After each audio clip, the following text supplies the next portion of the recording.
up right now! I am giving you a direct order. You are resisting! Stop resisting and comply with my orders immediately!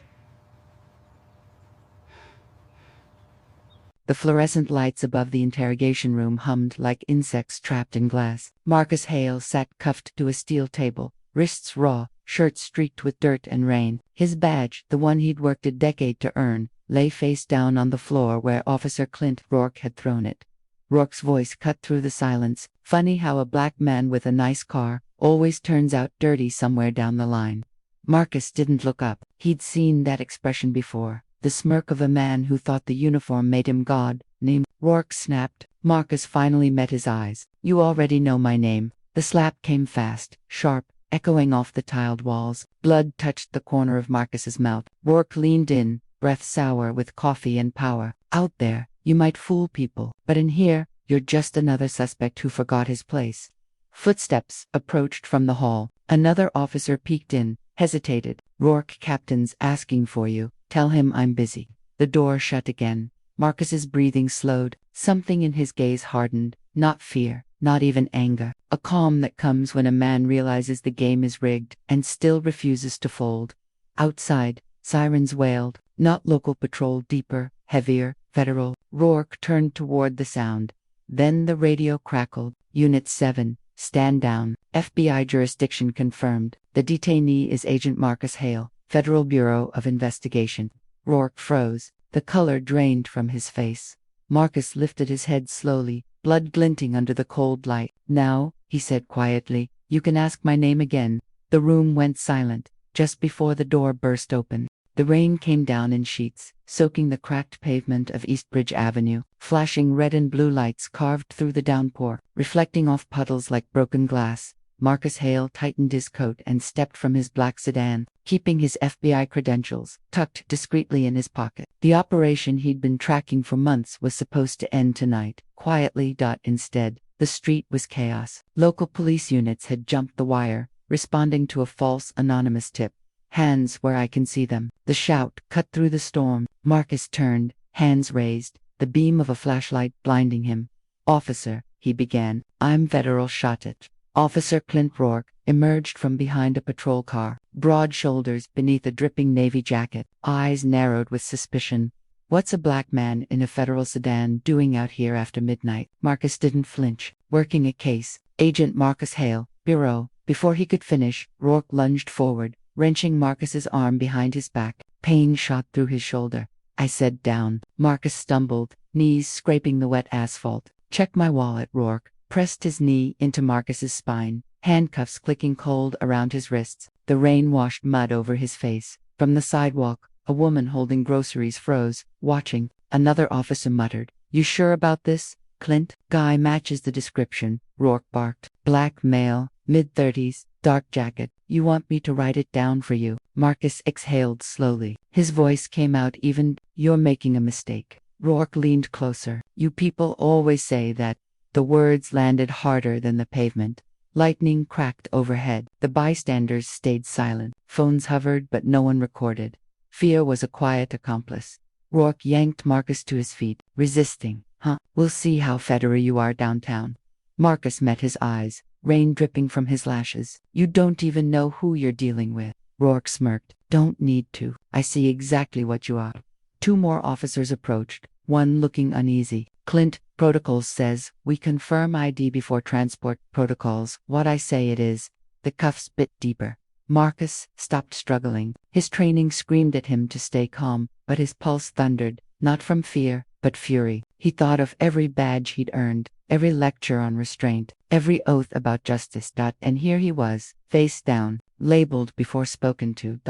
As they dragged him toward the cruiser, the woman on the sidewalk whispered, Ain't right. Her voice barely carried over the storm. Marcus looked up once more, the station lights blurring through rain. Somewhere in that glow waited the truth, and the reckoning it would bring. The door slammed shut behind him. The siren screamed to life, and the rain kept falling. The precinct smelled of bleach and sweat, a place where time slowed but pressure didn't.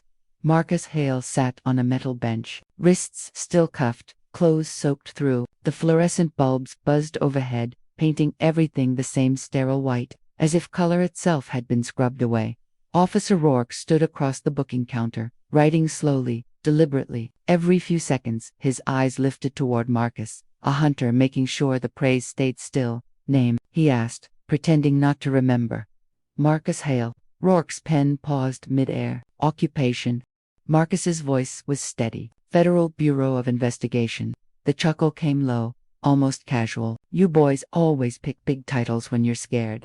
A few younger officers exchanged uneasy looks. One of them, Officer Delaney, barely 30, leaned toward Rourke. "Sir, he's got an ID in his wallet. Maybe already checked." Fake. Rourke's tone sliced the room clean. "You new here, Delaney. You think guys like him flash fake badges for fun?" Delaney hesitated. "He doesn't look." Rourke turned. "Doesn't look what?" Silence. The sound of the clock ticking filled the space. Marcus lowered his gaze, breathing through the pain in his shoulder. "You're violating procedure." "Procedure?" Rourke repeated, grinning. "Procedures for people who follow the law." He grabbed Marcus's arm, yanking him to his feet. "Take him to holding too. I'll handle intake later." Marcus spoke quietly, almost to himself. "You're already in over your head." Rourke's smile didn't fade. "You think a badge makes you untouchable? Not in my house." They shoved Marcus down a narrow hallway lined with old posters about community policing. The irony didn't escape him. Inside the holding cell, the light flickered yellow, weak, almost pulsing. A metal bench, a drain in the floor, graffiti carved into the walls. "No one hears you here." Marcus sat, chest heaving once, then steadying. He'd seen men break down in places like this. Suspects, witnesses, even officers under investigation. The walls didn't just hold sound, they absorbed it. Delaney appeared at the door a few minutes later, clipboard in hand. His voice was low. "Sir, Mr. Hale, you should file a complaint when you're out." "When I'm out?" Marcus looked up, his gaze sharp. "You think they'll let me file anything if I don't walk out at all?" Delaney swallowed, looking away. "He's got history. With guys like you, complaints, but nothing sticks. Because no one speaks," Marcus said. Delaney's jaw clenched. "You don't get it. Around here, silence keeps you breathing." Rourke's voice echoed from down the hall. "Delaney, get over here." The younger officer stiffened. "Don't say I didn't warn you." He disappeared, leaving Marcus in humming solitude. That time blurred. Hours passed, or maybe minutes. The clock outside the cell had no hands. When Rourke returned, he carried a folder and a smirk. Background came up blank. No active warrants, no records. "Guess we'll have to dig deeper." Marcus raised an eyebrow. "You ran my prints." "Of course. Then you already know I'm telling the truth." Rourke leaned against the bars. "Or the system's glitch. Happens when it's overloaded with criminal data." Marcus stood, stepping closer. The distance between them was inches, but the gap, moral, human, felt like miles. "Let me speak to your captain," Marcus said. "You'll speak when I say." The bars clanged as Rourke slammed the door shut again. From the other end of the corridor, Delaney's voice called softly. "He doesn't belong here." Clint. Rourke's tone hardened. "He belongs wherever I put him." Marcus watched Rourke's back retreat into shadow, the sound of keys jingling, fading into the hum of the lights.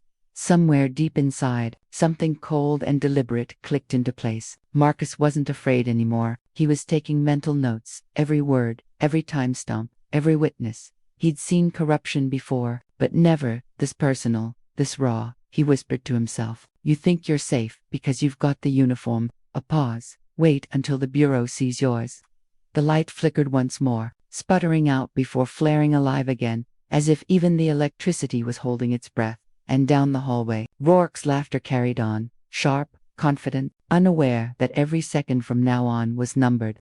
The door to holding 2 opened with a metallic shriek. Marcus raised his head. Rourke stepped in, sleeves rolled up, eyes glinting with that mixture of anger and enjoyment that Marcus had seen in men who mistook cruelty for control. "Up," Rourke said. Marcus didn't move. "I'm not saying another word until your captain's present." Rourke's jaw tightened. "You think this is a negotiation?" He crossed the room in 2 strides, grabbing Marcus by the collar and slamming him against the wall. The impact rattled the steel frame. "You think you can mouth off, flash fake creds, and walk out of here?" Rourke hissed. "You're lucky I haven't booked you for obstruction." Marcus didn't struggle. He'd learned early that violence was a performance, power protecting itself. He kept his tone even. "Every word you say is being recorded." Rourke laughed. "These cameras, dead. Maintenance outage." The line was casual, almost proud. That was what chilled Marcus. Not the threat, but the certainty. Rourke stepped back, flexing his hands. You think I haven't done this before? You people come in here thinking your fancy jobs make you better. Out there, you've got your laws. In here, I decide what justice looks like.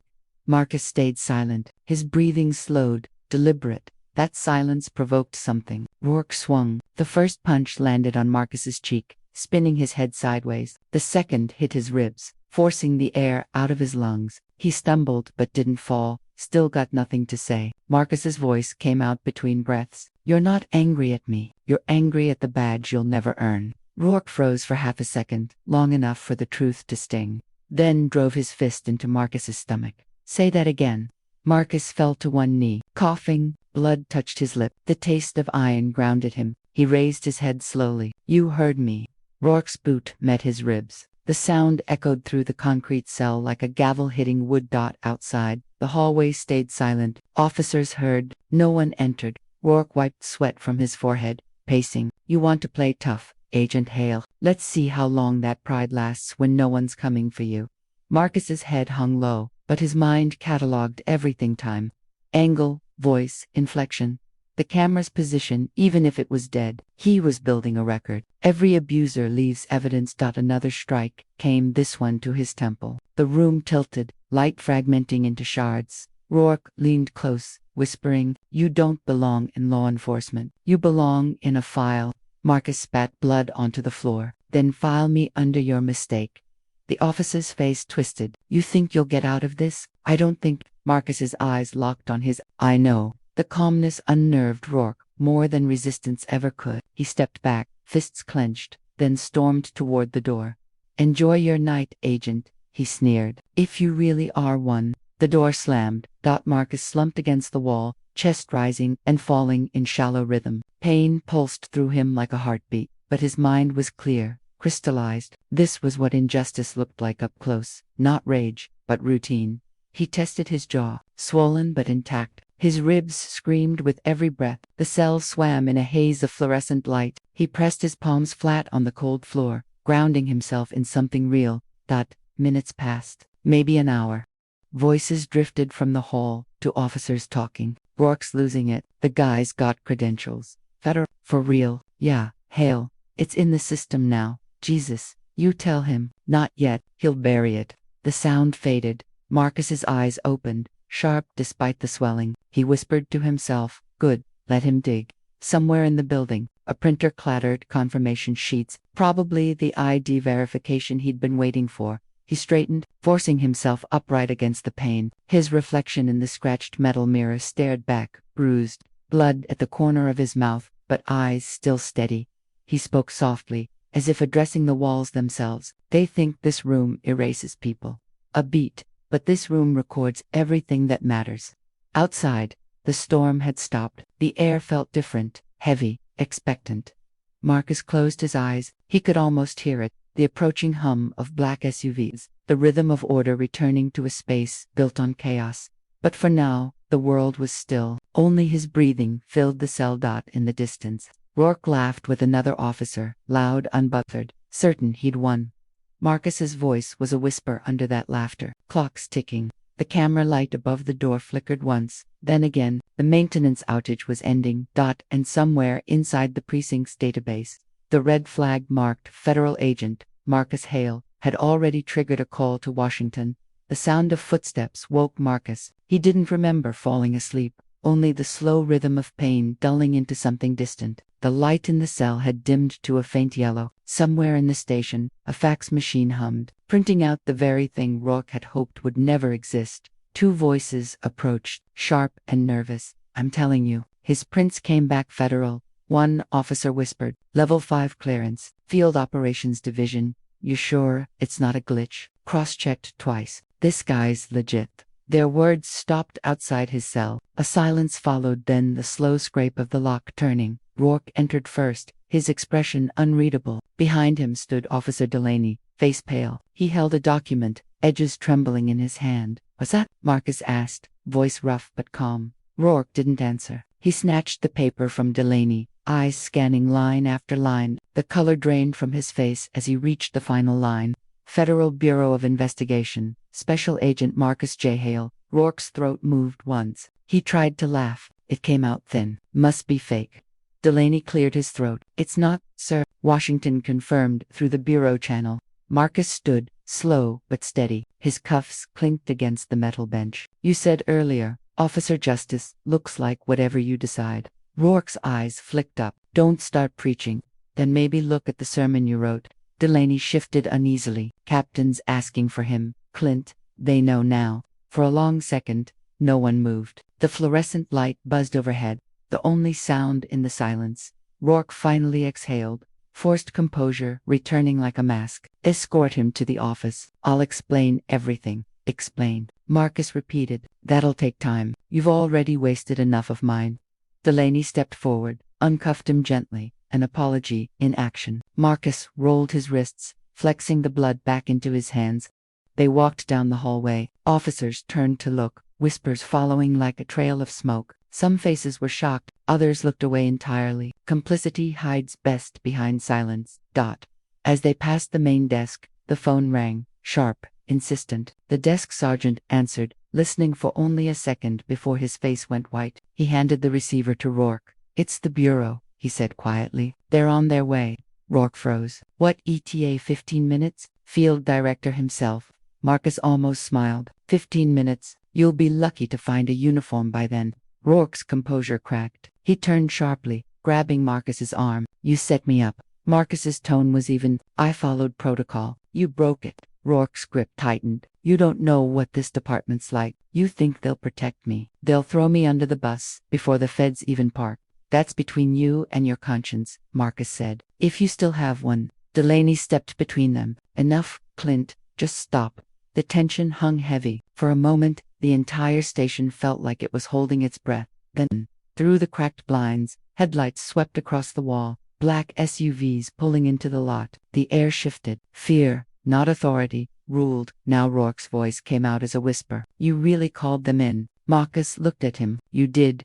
The doors outside opened. The sound of boots, disciplined, synchronized, echoed down the corridor. Marcus straightened his jacket, even as pain flared beneath his ribs. You might want to wipe the blood off your hands before they notice. Rourke's lips parted, but no words came. The next voice that broke the silence was firm, clipped, unmistakable. Special Agent Hale. Marcus turned toward the entrance, where two federal agents stood under the harsh station light. He nodded once. Here. And for the first time that night, he wasn't the one being questioned. The precinct's front doors burst open under the weight of authority. Black SUVs lined the street, their engines still running, lights pulsing through the night like warnings. Federal agents stepped inside, precise, silent, deliberate. The atmosphere shifted instantly. Marcus Hale stood near the hallway entrance, his clothes rumpled, face bruised, wrists marked from the cuffs. Yet he stood straight, posture unbroken. Around him, the station that once ignored him now buzzed with nervous energy. Agent Ross, his field director, led the entry. His voice carried the clipped tone of command. Special Agent Hale, you're safe now. We've got it. Marcus nodded slightly. Appreciate the timing. Behind Ross, 3 agents fanned out, securing the evidence room and records division. Cameras rolled. Every movement, every order was documented. No one wanted ambiguity. Now, Officer Rourke stood frozen at the reception desk. His earlier swagger was gone, replaced by the rigid stillness of a man realizing the walls around him weren't protection but confinement. Ross turned to him. Officer Rourke, step forward. Rourke hesitated, glancing toward his captain, Captain Ward, a heavy-set man who'd just emerged from his office, face flushed with panic. Director Ross, this is a misunderstanding, Ward began, voice trembling. Our department didn't have clear intel on Agent Hale's. Ross cut him off. Your men assaulted a federal agent in custody. You withheld identification confirmation for over 2 hours. That's not a misunderstanding, Captain. That's obstruction. Ward opened his mouth, then shut it again. Rourke took a step forward, hands slightly raised. I didn't know he was bureau. He resisted arrest. We followed protocol. Marcus's voice cut through the noise. Calm, precise. You didn't follow anything. You wrote your own rules and called it justice. The room went still. Ross motioned toward one of his agents. Take statements. Every officer in this building will give one before we leave. Rourke's jaw tightened. You can't just come in here like Ross's tone hardened. You think jurisdiction's negotiable. You touched one of ours. The Bureau doesn't debate due process. Delaney stood near the corner, watching everything unfold. His face showed a quiet mix of relief and guilt. Relief that it was over, guilt that he hadn't stopped it sooner. When Marcus's eyes met his, Delaney gave a small nod, a wordless admission of complicity. Ross turned back to Marcus. Medical teams, en route, will have you checked out before the briefing. I'll live, Marcus replied. Just make sure the reports don't disappear. They won't.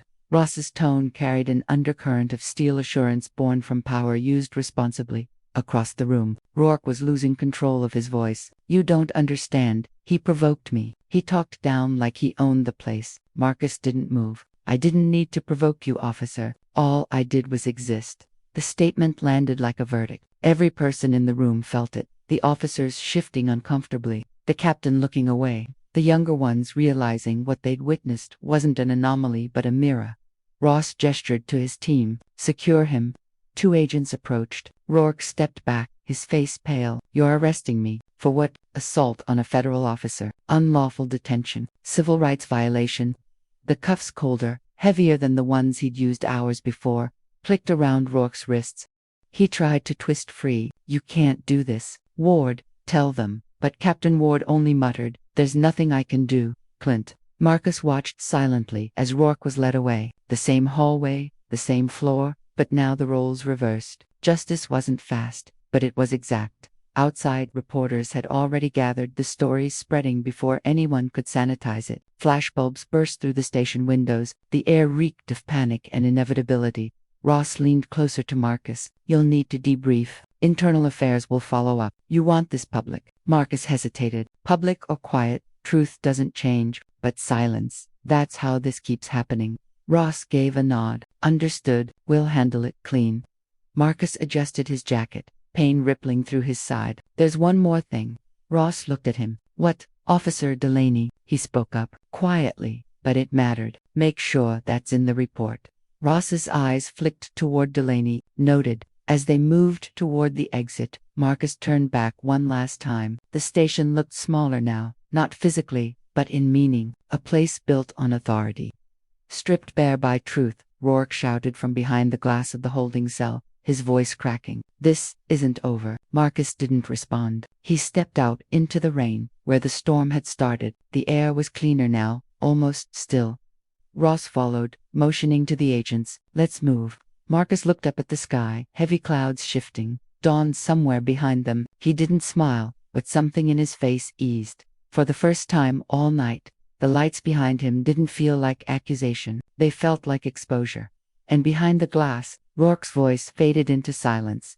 By the next morning, the story had already been rewritten twice. The first version, the truth, had come from a witness's cell phone.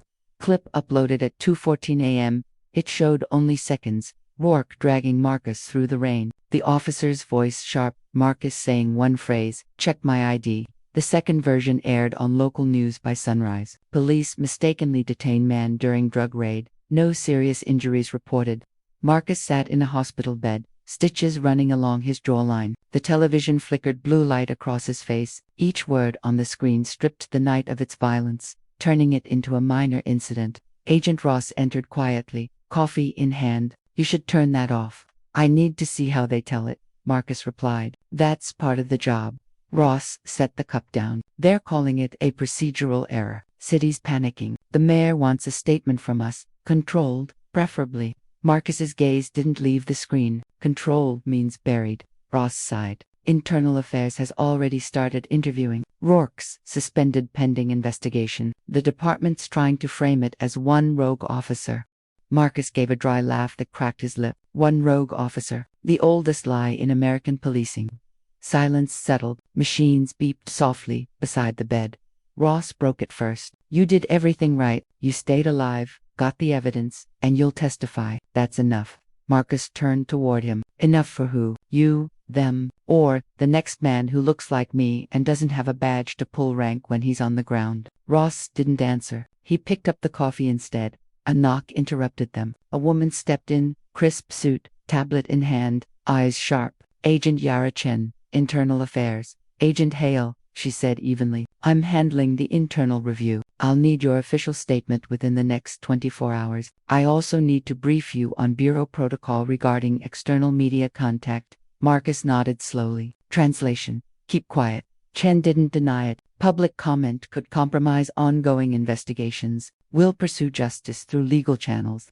Justice doesn't trend, Marcus murmured. Chen studied him, and outrage doesn't last. I've seen this cycle before. Pimeterize. So have I. Ross intervened, his tone clipped. Yara, give him time. He's still under medical observation. Chen gave a curt nod and exited, leaving behind the faint scent of antiseptic and bureaucracy. Marcus leaned back, closing his eyes. She's not wrong, you know. Outrage fades faster than pain. Ross looked toward the window. What are you going to do? Marcus opened his eyes again, gaze clear. The truth doesn't belong to their press releases. A nurse entered briefly, checking When she left, Ross lowered his voice. You planning to go public? I'm planning to make sure no one edits my life into a footnote. Ross frowned. If you leak anything yourself, the Bureau will disavow involvement. I'm not leaking, Marcus said. I'm documenting. He reached for the bedside table where his phone lay charging. On the screen glowed a single text notification. An unknown number. We both know what happened. People should too. D. Delaney. Marcus typed only 2 words in reply. Do it. He put the phone face down and said nothing more. Ross watched him for a long moment. You understand what happens if this goes wide. Marcus's tone was steady. Yeah, maybe they'll start listening. Outside, reporters gathered below the hospital entrance. Microphones, cameras, noise. The city was already spinning the story, feeding the cycle that always ended with forgetfulness. Inside, Marcus sat still, waiting for the silence to break the way truth always does, quietly, irreversibly. He looked once more at the TV screen. Rourke's mugshot hadn't aired. Instead, they showed the precinct, its flag waving under morning light. The caption read, Department promises full transparency. Marcus whispered, They always promise light right after they cut the power. Ross glanced toward him, expression unreadable. What if this time, it sticks? Marcus stared at the muted screen, watching his own erasure play out in real time. Then we'll see what truth costs when it finally stays visible.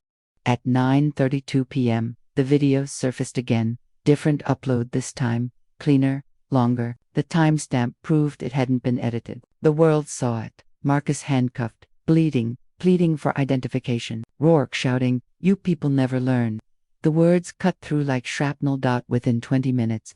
Hashtag Justice for Marcus trended. By midnight, the clip had 1 million views. News anchors stumbled over their scripts. An FBI agent, detained by local police, mistaken identity. Protesters gathered outside the precinct, candles and phones raised. Inside, a black SUV parked across the street.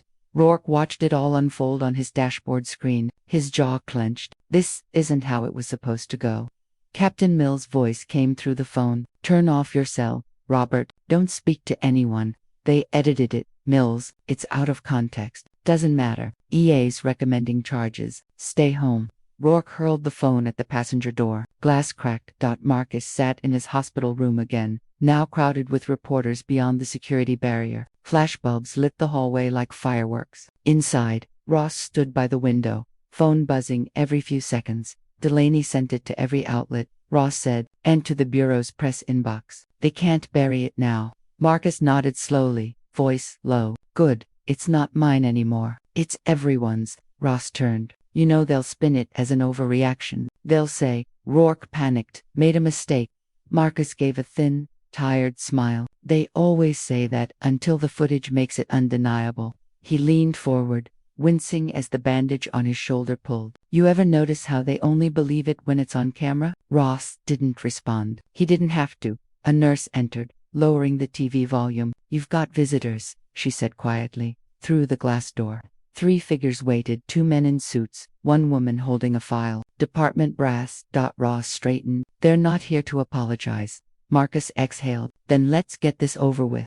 They entered briskly. The senior one, Deputy Director Lane, spoke first. Agent Hale, you're aware the situation has escalated. The Bureau intends to cooperate fully with federal review. However, Marcus interrupted. Lane cleared his throat. We'd prefer to keep this internal until official findings are released. Public comment could compromise the Bureau's impartiality. Marcus's stare hardened. Impartiality ended when your agent bled on their floor. The woman sharpened, interjected. Agent Hale, no one denies this was a serious breach, but going public with internal material wasn't me, Marcus cut in. It was the truth. Lane folded his arms. You're a federal agent. The Bureau expects loyalty. Marcus leaned forward. To justice, not optics. A cold silence. Then Lane said, watch yourself, agent. You're not untouchable. Ross stepped in, voice steel-edged. Neither is your reputation, if this gets worse. The visitors left without another word. By morning, national outlets picked it up. The Guardian, CNN, BBC, headlines echoed. FBI agent wrongfully assaulted by local police. Protests swelled. Outside the city courthouse, hundreds chanted Marcus's name. In a dim apartment across town, Rourke scrolled through his feed. Death threats, memes, articles dissecting his career. He slammed the laptop shut, breathing hard. They don't know me, he muttered. Then softer, like confession. They never needed to. A knock sounded on the door. When he opened it, two internal affairs agents stood there. Robert Rourke, one said, showing ID, you're under investigation for civil rights violations and falsifying arrest reports. Rourke didn't resist. He just stared past them, toward the TV still glowing faintly on the counter, his own face frozen in a still frame of violence. Marcus stood by the hospital window that night, watching storm clouds roll over the city. His phone buzzed again, hundreds of messages, voicemails, requests for interviews. Ross entered quietly. They're charging him. Marcus didn't turn around. And what about the department? Pending review, Ross said. But this time, they can't dodge it. Marcus nodded once, eyes on the rain. Good. Maybe it's a start. He finally spoke after a long silence. You ever think justice feels heavier than revenge? Ross looked at him. Because justice doesn't end. You have to live with it. Marcus's jaw tightened. Exactly. He picked up his bag from the chair, movements slow but deliberate. I'm done being there. Silence. Ross stepped closer. What now? Marcus turned, his eyes steady, voice low. Now, they learn what accountability sounds like when spoken by the man they tried to erase. Lightning flashed outside the brief, blinding kind that leaves after images long after it's gone. Downstairs, a reporter shouted into a mic. Agent Hale has yet to make a formal statement, but sources confirm he plans to testify publicly before the Civil Rights Oversight Committee. Marcus walked past the cameras, ignoring the questions. Each flash felt like a wound reopening, but this time, he walked through it, unflinching. Someone in the crowd yelled, "We saw it, Marcus, we're with you." He didn't look back, just lifted his head against the rain. For the first time in days, his voice was steady inside his chest. They saw it, now they can't unsee it. The hearing room smelled of old wood and television lights. Reporters filled every row. The murmur of whispered commentary hummed beneath the sound of cameras adjusting their lenses. The committee banner hung heavy behind the dais, a symbol of oversight that too often arrived after the damage was done. Marcus sat at the witness table, posture straight, expression calm. His suit collar hid the scar along his neck. The placard before him read, Agent Marcus Hale, Federal Bureau of Investigation. When the chairwoman gavelled the session open, the echo cracked through the room like a gunshot. Agent Hale, you are here to provide testimony regarding the events of October 17th at the Easton Police Department, she said. Do you swear to tell the truth, the whole truth, and nothing but the truth? I do. Then you may begin. Marcus's voice carried a measured cadence, quiet but cutting. I was detained without probable cause. I identified myself as a federal officer. I was beaten, restrained, and denied medical aid for nearly 40 minutes. The reason given, I fit the description. Gasps rippled through the audience. Pens scratched furiously across notebooks. The chairwoman leaned forward, and during this time, the supervising officer was Sergeant Robert Rourke. Did he ever acknowledge your credentials? Yes, after I was handcuffed, after he hit me twice, after he saw my badge. A hush descended. Cameras zoomed in. Marcus continued. He looked me in the eye and said, "Doesn't change what I saw." That's when I realized he didn't see a badge. He saw a black man who didn't belong. The silence thickened. Representative Clark, a man with graying hair and a rehearsed neutrality, adjusted his glasses. Agent Hale, the department maintains that this was an unfortunate procedural breakdown. Would you agree that Officer Rourke's actions were not representative of law enforcement as a whole? Marcus looked directly at him. No, sir, I would not agree. A collective stir. Cameras clicked again. Clark frowned. You're suggesting systemic fault. I'm stating systemic fact, Marcus replied. Procedures don't break on their own. People build them that way. So when the system fails, it fails predictably, against the same kind of people, over and over again. The words hung there, solid and unflinching.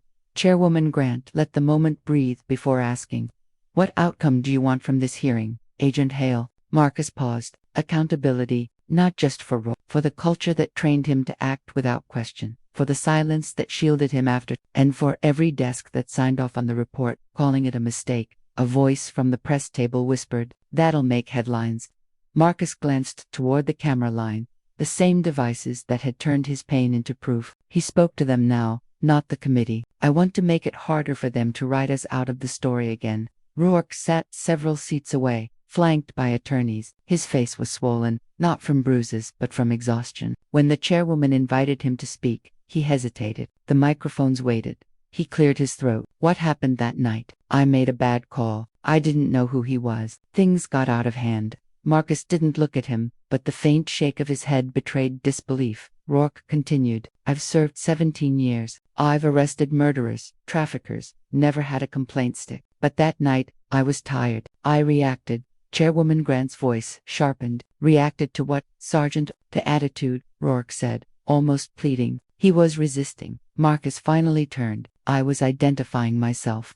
Their eyes met across the distance, one steady, one unraveling. Grant raised a hand. "Gentlemen, one at a time."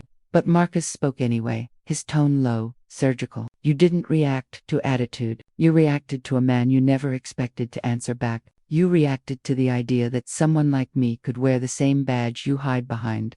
The room stilled again. Rourke's lips parted, but no words came. His lawyer touched his arm. "We're done." By the end of the day, the session adjourned. Outside, the courthouse steps filled with cameras and chants. Marcus exited through the side door with Ross and Agent Chen. The evening light fell soft across the marble columns. Ross said quietly, "You realize you just set the bureau on fire?" Marcus exhaled. "Then maybe it'll burn clean." Chen walked beside them, her voice measured. "The department's leadership is under federal review. You'll have to testify again next week." Marcus nodded. "I'll be there." Chen hesitated, then said, "I read your file. You joined the bureau because your father told you it was the only place Truth had paperwork." Marcus smiled faintly. He wasn't wrong. You just have to know where to file it. They reached the car. Protesters outside the barricades were still chanting his name. For once, it didn't sound like spectacle. It sounded like recognition. Ross opened the door for him. "Where to now?" Marcus looked back at the courthouse, the pillars gleaming under some place quiet. Truth doesn't need an audience, just a record.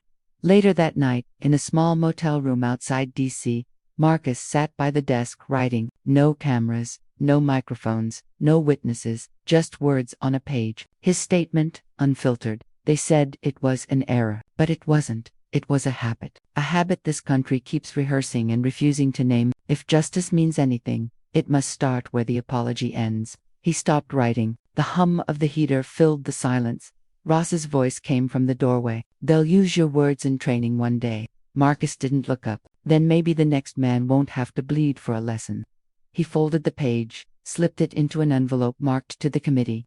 Outside, sirens echoed faintly distant, almost rhythmic. He listened until they faded. Then he whispered, not as a prayer but as a fact. Justice doesn't erase what happened. It just makes sure it can't hide anymore.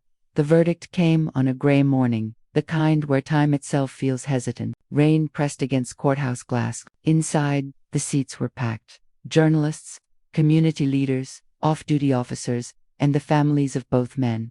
Marcus sat in the second row, not at the witness stand this time, but among the public. His badge sat in his coat pocket, heavy with memory. When Judge Albright entered, the courtroom rose. Rourke stood at the defense table, thinner now, stripped of his uniform. No shield, no authority, just a man waiting to hear what the law finally thought of him. The judge's tone was firm, even clinical. After review of evidence and testimony, the court finds Sergeant Robert Rourke guilty on all counts: assault under color of authority, falsifying police reports, and deprivation of civil rights. A murmur rippled through the room. Rourke closed his eyes. The words landed like stones. The judge continued, sentencing, 8 years in federal custody, loss of pension, permanent disqualification from law enforcement service. No applause, just the collective exhale of people who'd stopped expecting this kind of ending. Rourke's lawyer placed a hand on his shoulder, whispering something Marcus couldn't hear. Rourke didn't respond. He just turned once, not toward the judge, but toward Marcus. Their eyes met, no anger, no defiance, only recognition of a truth too long delayed. Marcus didn't look away. He didn't nod, didn't gloat. The victory wasn't his, it was history's correction, decades overdue. Outside, the press swarmed, microphones angled toward him, questions firing like bullets. Agent Hale, how do you feel? Do you believe justice was served? What message does this send to law enforcement nationwide? Marcus stopped on the courthouse steps, the wind tugging at his coat. He spoke quietly, each word deliberate. Justice isn't celebration, it's acknowledgement, and acknowledgement doesn't end here. The reporters leaned in. What comes next? He looked out over the crowd, the cameras, the faces, the signs held by strangers who now knew his name. What comes next, he said, is remembering. Then he walked past the microphones, down the steps, through the drizzle, each step measured, unhurried. That night, he sat alone in his apartment. The walls still smelled faintly of disinfectant from the hospital days. On the table lay a small envelope from the bureau. Inside, official reinstatement papers. He stared at them for a long time, then folded them neatly back inside. He wasn't sure he wanted the badge anymore. It had protected no one, not even him.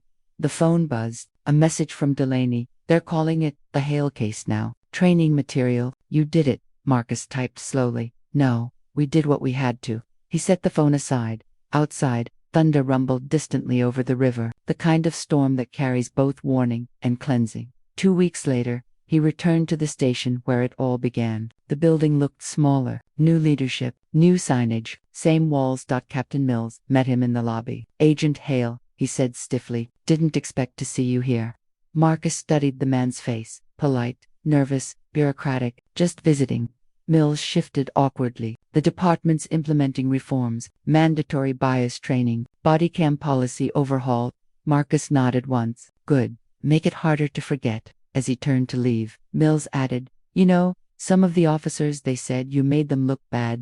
Marcus stopped at the door, half smile ghosting across his face. They looked bad before the camera rolled. Then, he walked out. Later that day, he stood at his father's grave in the quiet cemetery outside Baltimore. The sky was clear for once. No storm, no noise. He placed his old bureau badge on the headstone. The metal caught the sunlight, glinting briefly like a pulse. Guess you were right, Marcus murmured. Truth always leaves a paper trail.